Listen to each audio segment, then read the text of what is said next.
안녕하십니까. 데이터베이스 수업을 시작하도록 하겠습니다. 저는 전영도 교수입니다. AI 파워드 데이터 인텔리전스 익스퍼트를 하고 있죠. 제 연락처는 010-385-8114. 여러분들이 연락을 취할 때는 무조건 문자를 먼저 주시기 부탁드리겠습니다. 교과목 개요에 대해서 한번 알아보도록 하겠습니다. 교과목은 데이터베이스죠. 전공 선택의 내용입니다.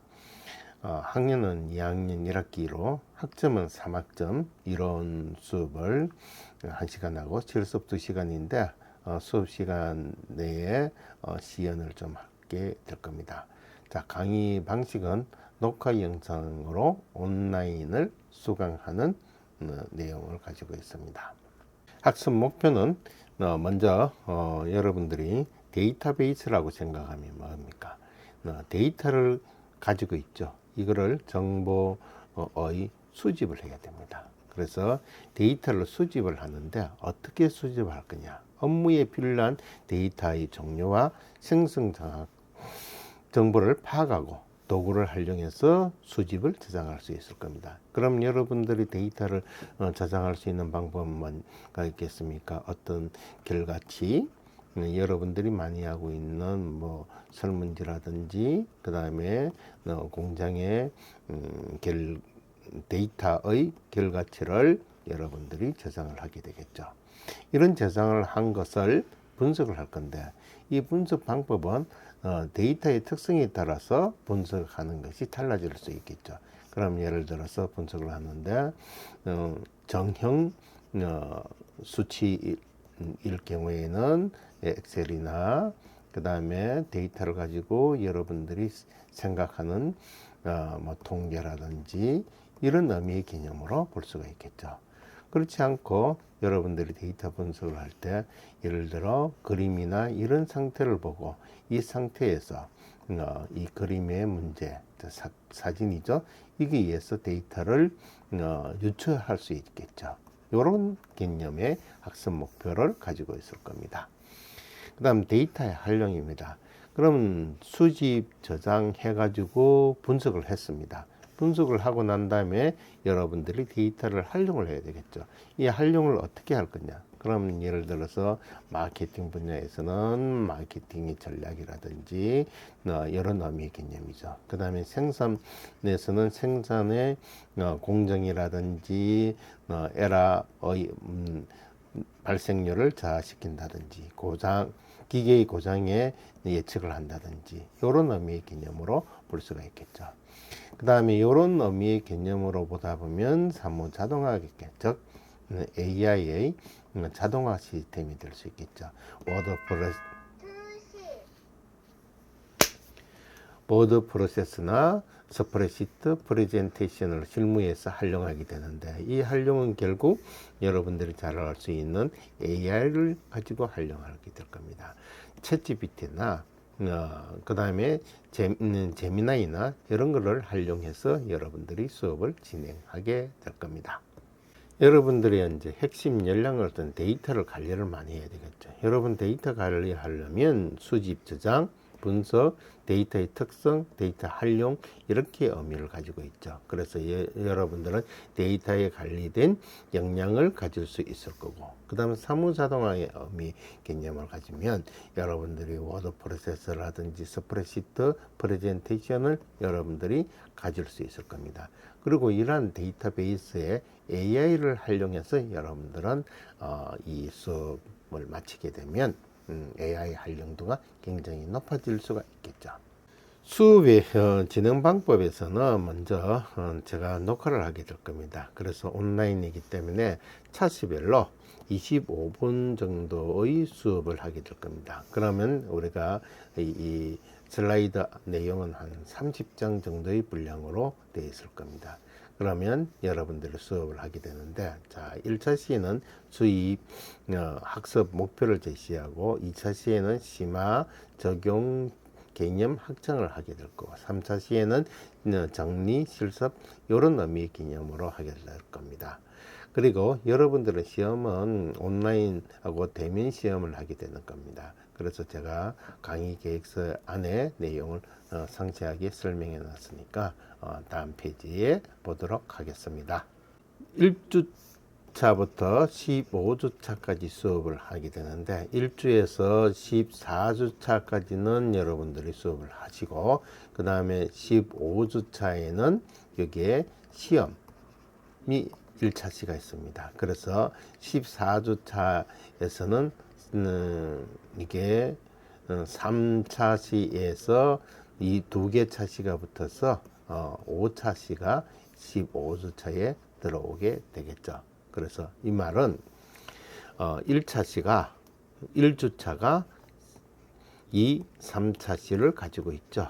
그리고 이것이 시험을 치면 15주차에 시험을 칠 겁니다. 시험은 몇 시간이죠? 1시간이죠. 그래서 한 차시를 쓰고 그 다음 2차시, 3차시 요거는 수업을 해야 되겠죠. 그래서 이 수업 진행 방법에 의해서 1과 2는 수업을 하고 3차시에 대면 시험을 치는 걸로 그렇게 정리를 하게 되겠죠. 1차시에서 8주차 즉 중간고사 즉 중간고사 치기 전에는 정보화 사회와 빅데이터라는 걸 여러분들이 될 겁니다. 그 수업 내용은 부정행위 방지와 교과목 개요, 강의 방법, 정보화 사회와 빅데이터에 대해서 여러분들은 1주차 수업을 하게 될 겁니다. 그리고 2주차에서는 정보관리와 AI 기초에 대해서 여러분들이 배우게 될 겁니다. 정보관리라는 개념을 보면 여러분들이 이 수집했다든지 이거 정보가 어디서 왔다든지 그 다음에 알고리즘과 코딩에 대해서 여러분들이 배우게 되겠습니다. 이 알고리즘은 차례대로 진행되는 순서를 알고리즘이라고 하죠. 코딩이라는 것은 데이터를 가지고 여러분들이 어떻게 정리를 할 거냐 하는 순서에 의해서 짜지게 되겠죠. 이것을 챗GPT와 연관시켜서 이해를 하게 될 겁니다. 그러면 여러분들은 요즘은 챗GPT와 제미나이 그 다음에 클라우드의 개념으로 여러분들이 생각하면 될 겁니다. 자, 3주차에서는 엑셀의 기초와 함수를 공부하게 될 겁니다. 그래서 여러분들은 엑셀에 대한 내용을 하게 되고요. 그 다음 4주차에는 엑셀의 고급 함수의 마스터를 하는 단계를 가지게 될 겁니다. 5주차에는 엑셀의 데이터를 시각화를 하게 되겠죠. 뭐 차트라든지 피벗 탭. 그 다음 6주차는 파워포인트의 슬라이드의 PPT의 기초에 대해서 배우게 될 겁니다. 7주차에서는 파워포인트의 고급 기능을 여러분들이 배우게 되겠죠. 그 다음 8주차에서는 이 영양평가 1차 중간평가라고 하죠. 이것을 하게 되고 그 다음 데이터베이스를 가지고 대해서 공부를 하게 되는데 챗GPT를 의미를 가지게 되겠죠. 그래서 대면 시험을 치게 될 겁니다. 9주차에서는 GPT의 데이터 분석을 가지게 되는데 9주차에서 15주차까지 수업을 하게 될 겁니다. 9주차에서는 챗GPT의 활용과 그 다음 10주차에서는 챗GPT의 기반의 데이터 분석을 하게 되겠죠. 그래서 여러분들이 정보를 가져와서 데이터를 수집하고 그 다음 정리하고 그 다음에 분석하고 활용하게 되겠죠. 그래서 여러분들이 10주차에서는 분석을 실습을 하게 될 거고 11주차에서는 챗GPT를 활용해서 여러분들이 실무 보고서를 작성하게 될 겁니다. 12주차에서는 챗GPT에서 중요한 것은 뭐였죠? 명령문이죠. 그래서 프롬프트의 실무를 응용하게 될 겁니다. 13주차에서는 여러분들 챗GPT의 기반의 설비 데이터를 가지고 올 겁니다. 그래서 영정 설비의 데이터베이스를 실습하고 영정 설비의 데이터베이스를 실습, 그 다음 실을 하게 됩니다. 14주차에서는 데이터의 질의 분석을 하게 됩니다. 데이터의 질의를 하면서 실습, 그 다음 자동화에 대한 실습을 여러분들이 하게 될 겁니다. 그 다음 15주차에서는 역량성 지도 평가하고 그 다음에 AI 프레젠테이션 제작과 최종 마무리를 하게 되는 여러분들이 15주차의 대면 수업을 마치게 되겠죠. 자, 여러분들이 가장 중요한 것은 성적 평가죠. 그럼 중간 평가에서는 올해가 40%를 가지고 올 거예요. 그 다음에 기말도 40%를 가지고 올 겁니다. 출석은 20%를 가지고 올 건데 이 20%는 여러분들이 수업 방법에 따라서 각각 달라질 겁니다. 이거는 다음에 설명하겠습니다. 세부 평가 기준입니다. 중간고사는 40.8주차의 시험을 치게 될 거고, 그 다음에 범위는 1주차에서 7주차 사이에 배우게 될 겁니다. 여러분들은 서술형이나 객관식으로 혼합을 하게 되겠죠. 그 다음에 기말고사는 15주차의 시험을 치기 때문에 대면의 시험을 칠 겁니다. 9주차에서 14주차까지 학습 내용을 알게 될 거고, 서술형이나 객관형 의미를 가지고 올 겁니다. 그 다음 출석은 이 시점입니다. 출석 기준은 인터넷상이기 때문에 영상 차시별로 시청이 완료가 돼야 됩니다. 정상 출석이라는 것은 이게 차시별로 기간 내에 수강이 완료된 것을 정상 출석이라고 하죠. 그럼 예를 들어서 1주차다. 1주차 내에 안에 강의를 들었다. 그럼 강의를 들었으면 출석이 되고요. 그 다음에 강의를 듣지 않으면 결석 처리가 됩니다. 그런데 이 주차 내에 기간 내에 듣지 않고 이후에 듣게 되면 이거는 지각 처리가 되는 겁니다. 그래서 이 지각 처리에서 여러분들이 점수를 굉장히 많이 꿀 수가 있습니다. 그래서 여러분들이 출석 기준에 대해서 출석은 온라인 강의 차시별로 시청이 완료되고 있으면 출석을 인정이 됩니다. 이 해당 차시에 수강이 정상적으로 출력이 되어야 됩니다. 1주차 기간 내에 강의를 들어야 됩니다. 그러면 이게 출석이 될 겁니다. 그리고 1차시, 2차시, 3차시가 있는데 각각 이 기간이 1주차 내에 들어 있습니다. 1차시와 2차시는 기간 내에 들었고 3차시는 기간 내에 듣지 못하면 결석 처리가 되겠죠. 그래서 학기 중에 해당 차시의 강의를 시청하지 않을 경우에는 결석 처리가 됩니다. 그 다음 지각은 해당 주차의 미시청 시 그리고 이게 완료되면 지각 하나가 되겠죠. 그럼 지각이 3번 있으면 결석 처리가 될 겁니다. 학점 취득은 여러분들이 해수의 초과 시에는 학점이 취득이 안 될 겁니다. 그래서 8회 그러니까 8회 이상 결석일 때 여러분들은 이 F 처리가 될 겁니다. 수강의 근장에는 차시별로 2차시, 2차시, 3차시 순으로 여러분들이 시청하시고 PPT 슬라이드의 사전 확인을 근장 지키겠습니다. 문의 및 연락은 여러분들이 전화를 연락하기 전에 먼저 문자로 연락을 주시면 제가 연락을 하도록 하겠습니다. 자, 다른 수업에서도 여러분들이 부정행위에 대해서 굉장히 많이 들어왔을 겁니다. 부정행위했을 때는 F 처리가 됩니다. 첫 번째, 표절 금지입니다. 다른 사람의 아이디어를 그를 출처 없이 사용하는 행위 금지하셔야 됩니다. 시험 부정은 특히 컨닝이라든지 대리시험이라든지 생성형 AI를 무단 활용했을 때는 엄격히 부정행위로 간주할 것입니다. 가제 구매 양도입니다. 가제는 구매를 한다든지 타인 가제물을 제출 행위는 금지되어 있습니다. 대리 출석 금지입니다. 온라인에서 강의는 여러분들이 정상적으로 시청하시고 출석을 해야만이 여러분들이 이 출석을 인정받을 수 있을 겁니다. 중복 제출 금지입니다. 이거는 뭐냐면 A라는 내용으로 제출했습니다. 제목은 그대로 내용도 그대로 그러면 제목만 B로 하고 내용을 그대로 하면 이렇게 제출하면 두 개가 제출된 거로 되겠죠. 그러나 중복 제출의 내용으로 되어서 여러분들은 부정 행위를 하게 되는 겁니다. 성적 근거는 시험의 부정행위에 대한 여러분들이 처리가 될 겁니다. 그래서 여러분들이 이 수업은 성공적인 학습을 위해서 명확한 목표를 가져야 됩니다. 데이터 관리와 사무 자동화 역량을 갖춘 전문가의 성장을 하게 되는 거죠. 그 다음 체계적인 학습입니다. 15주간 동안 단계적으로 커리큘럼으로 기초부터 실무까지 마스터해야 됩니다. 적극적인 소통입니다. 궁금한 점은 언제든지 연락 주시기 부탁드리겠습니다. 그리고 여러분들은 성공적인 학습을 응원하게 될 겁니다. 데이터베이스의 과목에 관한 미래의 산업 현장에 필요한 핵심 역량을 함께 키워나가도록 하겠습니다. 이상으로 교과목 개요와 윤리의 교육 윤리에 대해서 배웠습니다.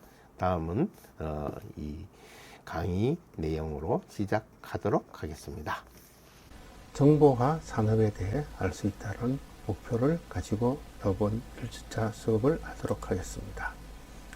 컴퓨팅 사고력이란 복잡한 문제를 컴퓨터적 과학 원리로 창의적 해결을 하는 것을 컴퓨팅 사고라고 합니다. 그러면 문제가 정해져 있으면 그게 문제에 대한 자료를 수집하고 그 자료 수집한 것을 자료 분석해서 자료를 표현하게 돼. 그 표현에 따라서 프로그램을 코딩하는 것을 컴퓨팅 사고력이라고 합니다. 자료 수집부터 병렬화까지 오늘 1주차 1교시 수업 내용에 대해서 설명하도록 하겠습니다.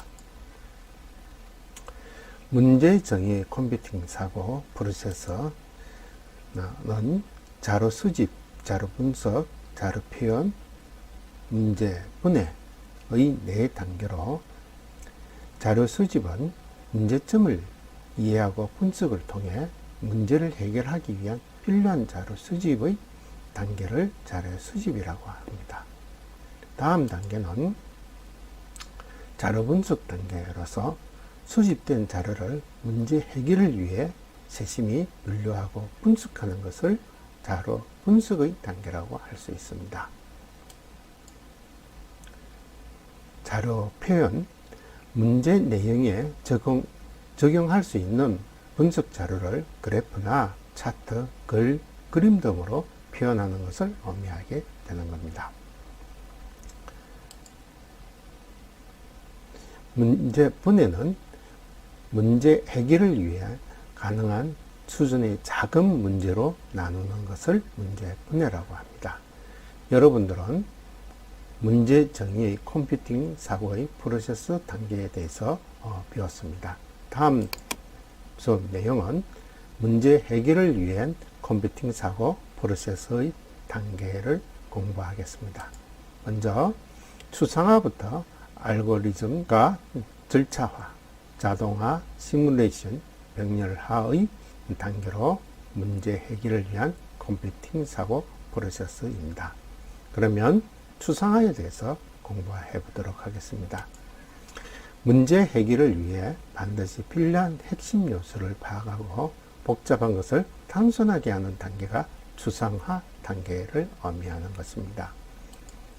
다음 단계는 알고리즘과 절차화에 대해서 설명을 해 보도록 하겠습니다. 문제를 해결하거나 어떤 목표를 달성하기 위해 수행되는 과정을 순서대로 표현하는 단계를 알고리즘이라고 합니다. 또는 절차화라고 합니다. 이러한 단계에서 다음 단계로 자동화 단계를 대해서 공부를 하도록 해보겠습니다. 컴퓨팅 시스템이 해당 문제를 스스로 해결할 수 있도록 프로그래머화하는 단계를 자동화 단계라고 할 수 있습니다. 그래서 여러분들은 이 단계까지 모든 프로그램을 정리하게 되는 것이겠죠. 다음은 시뮬레이션 단계입니다. 자동화 단계에서 만들어졌던 프로그램을 복잡하고 어려운 해결책이나 현실적으로 실행이 불가능한 문제를 해결하기 위해 모의 실험하는 단계를 시뮬레이션 단계라고 합니다. 그렇다면 여러분들이 문제 해결을 위해서 어떤 시행착오의 의미의 개념을 가질 수가 있을 겁니다. 그런 시행착오의 의미를 시뮬레이션이라고 생각하면 가능하겠죠. 다음은 백렬화입니다. 문제 해결을 하기 위해 가지고는 여러 가지 수행되는 자원들이 있겠죠. 그런 수행된 자원들을 한 곳으로 모으는 의미의 개념입니다. 그래서 백렬화는 목표를 달성하기 위한 작업을 동시에 수행이 되도록 자원을 구성하는 단계를 의미하게 됩니다. 여러분들은 문제 해결을 위한 컴퓨팅 사고 프로세스에 대해서 공부를 하였습니다. 그러면 컴퓨팅 사고력으로 생활 속 문제 해결할 수 있는 방법은 과연 어떤 방법이 있을까요? 먼저 해결이 가능한 단위로 문제를 분해를 합니다. 문제를 단수나 패턴 인식으로 발견한 원리를 공식화하는 것이 바로 추상화 단계라고 할 수 있습니다. 추상화된 핵심 원리를 절차적으로 구성하는 것이 알고리즘이라고 하죠. 프로그래밍은 컴퓨터가 이해할 수 있는 언어로 구현, 실현하는 의미의 개념을 가지고 있습니다. 이상으로 컴퓨팅 사고력으로 생활성 문제 해결하는 방법에 대한 5개 단계를 해서 공부를 했습니다. 그래서 일상생활의 다양한 문제를 해결하기 위해서는 문제를 정확하게 분석하고 작은 단위로 문제를 나누고 핵심 요소를 파악하여 추출한 후 프로그램하는 과정이 필요하다고 결론을 지을 수 있겠죠. 정보화 사회에 대해서 공부를 하겠습니다. 정보화 사회에서 사용하는 용어 정리부터 먼저 하도록 하겠습니다. 첫 번째, 자료, 데이터. 데이터는 뭘까요? 가공되지 않는 그대로의 사실을 의미합니다. 그래서 데이터는 어떤 목적을 가지지 않고 있는 사실 그대로 되어 있는 것이 자료, 즉 데이터라는 의미를 가지고 있습니다. 그러면 그 데이터를 가지고 활용을 할 수가 있겠죠. 그래서 이 인간이 목적이나 의미를 가지고 자료를 수집, 정리, 분석하여 새롭게 구성한 것을 정보의 정의라고 할 수 있겠습니다. 이러한 정보의 정의에서 사람들이 어떤 목적에 맞춰 가지고 유용하게 부가가치를 창출할 수 있는 이런 것들이 있겠죠. 이런 것들이 지식이라고 합니다. 그래서 우리가 정보화 사회의 용어 중에서 자료, 정보, 지식에 대한 용어는 잘 기억해 두셔야 될 겁니다. 다음은 디지털 시대는 어떻게 만들어졌는가 한번 보도록 하겠습니다. 옛날 구석기, 그 다음 신석기 이런 시대에 농경에 관계되는 산업이 발전이 되었겠죠. 그래서 고기를 잡기 위해서 유목, 그의 의미의 개념보다도 정착된 의미의 개념으로 농사를 많이 짓는 농업혁명이 일어나게 되겠죠. 그런 농업혁명이 일어난 상태에서 전기의 발견으로 전기 기계들이 많이 만들어짐으로써 산업혁명이 일어나게 되는 겁니다. 여러분들의 산업혁명이라면 1800년도겠죠. 1800년도는 어떻게 해서 산업혁명이 일어나는지는 여러분들이 세계 역사에 보면 식민지화라든지 이런 의미의 개념이 뒷받침이 되어줬다는 것이겠죠.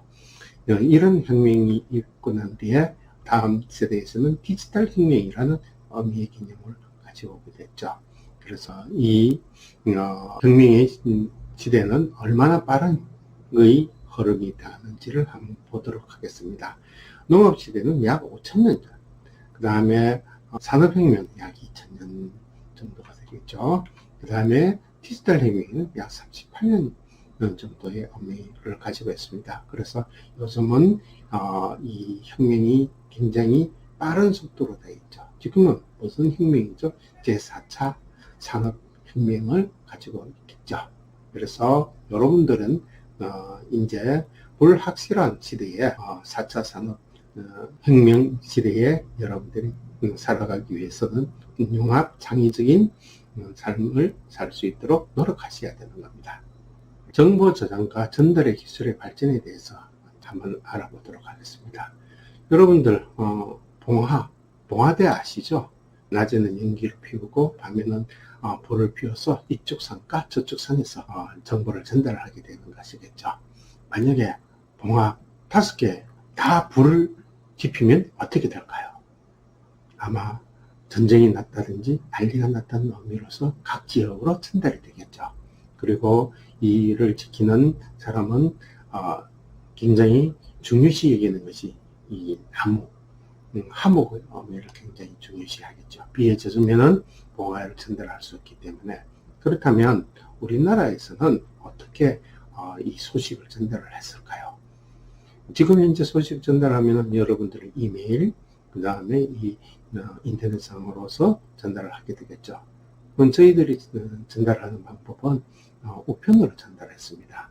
우편은 어떤 의미냐면 전달하는 비용을 우표값을 붙여서 전달하는 비용을 지불하는 것이겠죠. 그러면 우표에 대해서 공부하도록 하겠습니다. 우표는 과연 어떤 의미를 가지고 있는지 한번 보겠습니다. 우표는 우리나라 최초 우표는 인터넷 검색을 한번 해보셔야 됩니다.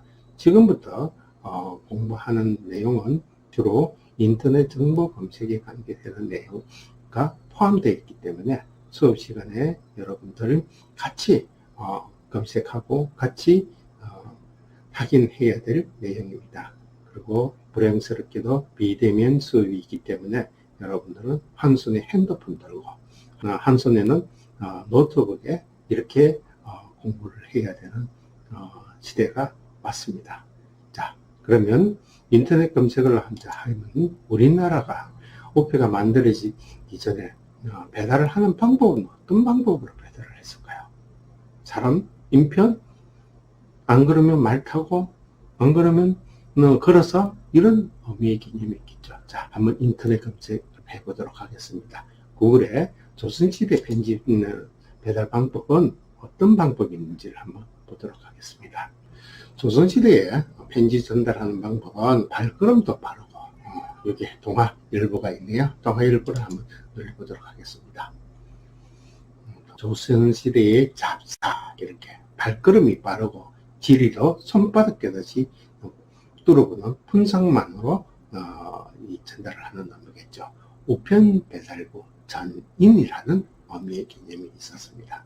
이 전인은 어떤 의미냐면 이 편지를 들고 A 사람에서 B 사람까지 전달해 주는데 이 전달 비용을 돈으로 받았다는 이야기겠죠. 노병덕이라는 편지 내용이 써보면 다 뒤져보니 겨우 70품이 있는데 전인 이놈은 둔양이 아니면 안 가게 하구나. 내 어머니께도 돈이 없고 내 형도 없다고 하니 어떻게 해야 되겠느냐 하는 의미의 개념을 볼 수 있습니다. 그래서 품삯을 받고 편지를 전달한 전문 배달군들이 이제 생기게 되겠죠. 전인전족 전팽이라고 불렀습니다. 그러면 조선시대에서는 전인제도라는 것이 있었는데 여러분들 인터넷 검색을 하셔야 됩니다. 그 다음에 정약용 유배지에서 보낸 편지는 어떻게 보냈을까요? 어떤 내용으로 한번 다산 정약용 선생님에 대한 걸 한번 보도록 하겠습니다.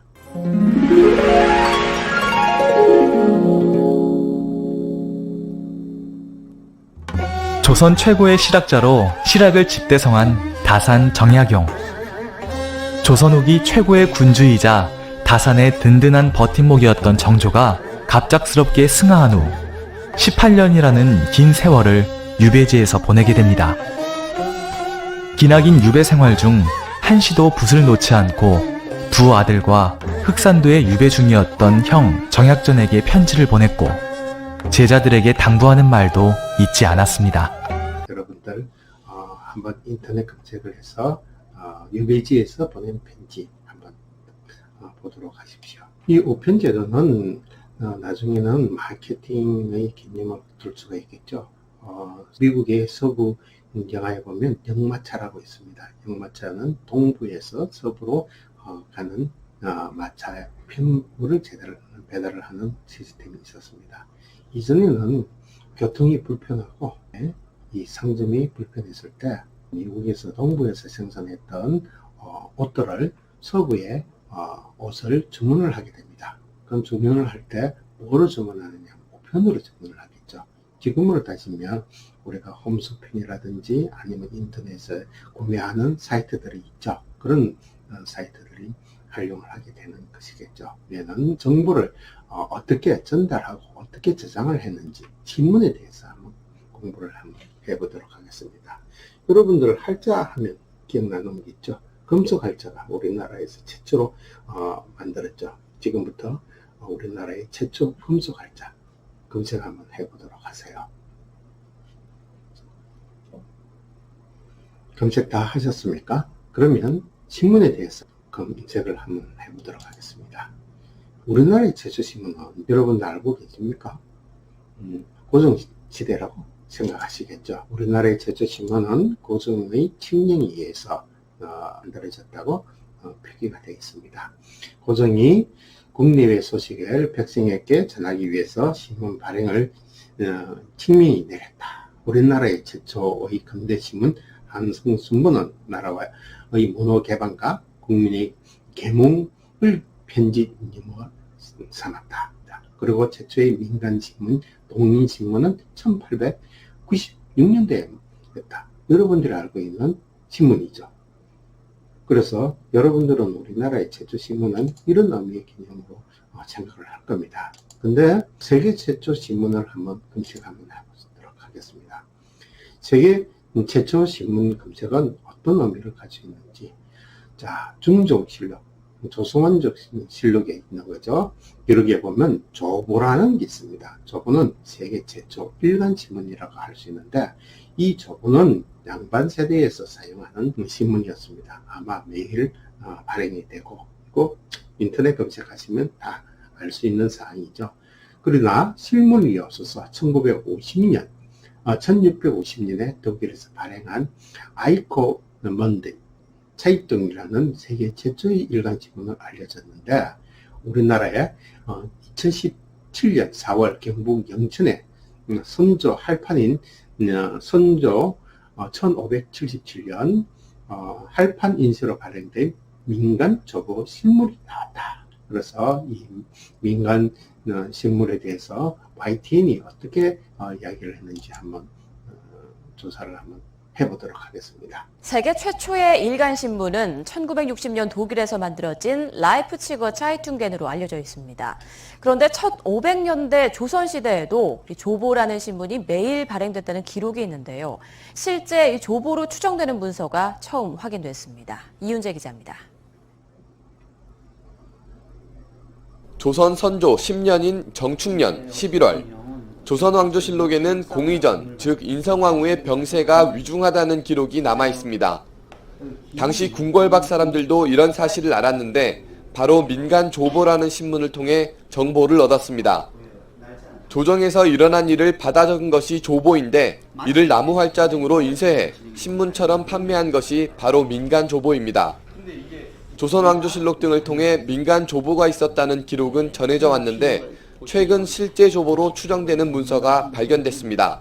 임금이 읽을 수 있도록 필사로 한 형식을 취했다면 이 민간 조문은 대량으로 생산하게 되면 활자를 선택할 수밖에 없었던 거죠. 백성들이나 또는 양반이나 사대부들이 함께 공유하기 위한 것이기 때문에 조보에는 당시 왕의 동정은 물론 가축 전염병 등에 관한 소식도 담겨 있는데 조선왕조실록이나 율곡이 선생의 석담일기 등에 기록된 것과 비교하면 시기나 내용이 일치합니다. 공의전기가 아프다는 문제, 그다음에 소의 구제역 문제도 이제 일치를 하고 있고 한 서너 가지가 일치를 해요. 석담일기나 왕조실록의 그 내용이 일치한다는 거죠.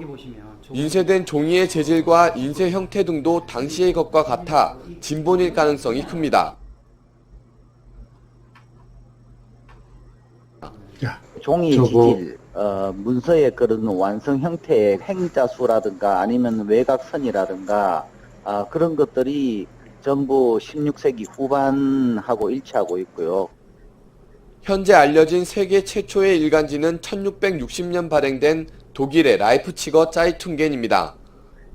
검증 과정을 거쳐 1577년에 만들어진 것으로 공인되면 조보는 독일 라이프치거 짜이퉁겐보다 80년 이상 앞선 세계 최초의 상업팔자 신문이 됩니다.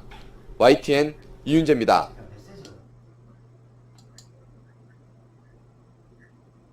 우리나라의 최초 신문은 고종 때 만들어진 것이 아니라 우리 조보라는 신문이 만들어진 시대가 있었다는 걸 기억해 두세요.